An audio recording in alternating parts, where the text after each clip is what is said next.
It was founded probably on the site of a monastery from the 6th century.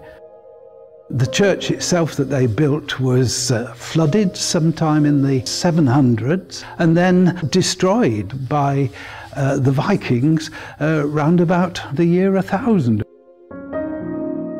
Then a new church was built sometime after the Norman conquest, and what we see today are the various stages of building and rebuilding. 2.5 years ago, architects, chasing the damp as it were, said, "We think there are medieval paintings under there," and began with their surgical instruments taking away 20 layers of lime wash, and lo and behold, they began to discover the things that we're seeing today.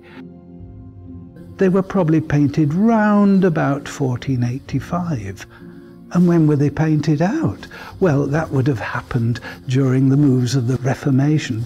So they would in fact have only been on view for probably less than 70 years. The main picture, which will continue to be revealed, is certainly going to be the finest Georgian dragon in the Wales.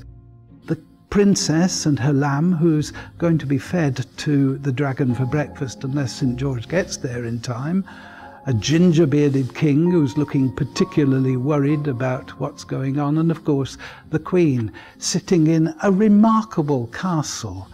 The tale that it tells is of the princess leading the wounded dragon back into the castle, and then the king and queen converting to Christianity and consequently the dragon being polished off. They are the poor man's Bible, giving them stories of how to live a moral life.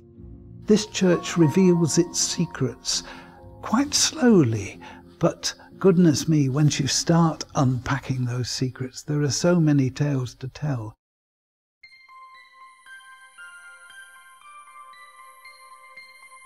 St. Illtyd was one of what are called the Celtic saints, and he set up what came to be the oldest centre of learning in Great Britain.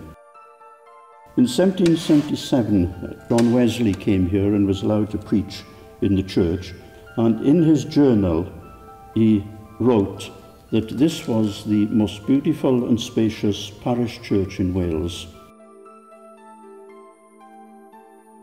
This church retains evidence of every important change that took place in Christian history in this country. The West Church houses the most important collection of Celtic crosses outside the National Museum of Wales. The most important cross in the church is known as the Llantwit Cross. It's one of the finest examples of a Celtic wheel cross in South Wales. And it carries an inscription, "In the name of the Father and of the Son and of the Holy Spirit, Howelt placed this cross for Rhys his father." And Howelt, our priest, has been traced.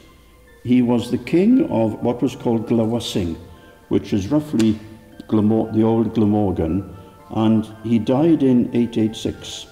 And therefore, it shows that this church was important at that time as a burial place of kings, and indicates the importance of Llantwit Major in the Vale of Glamorgan in pre-Norman times.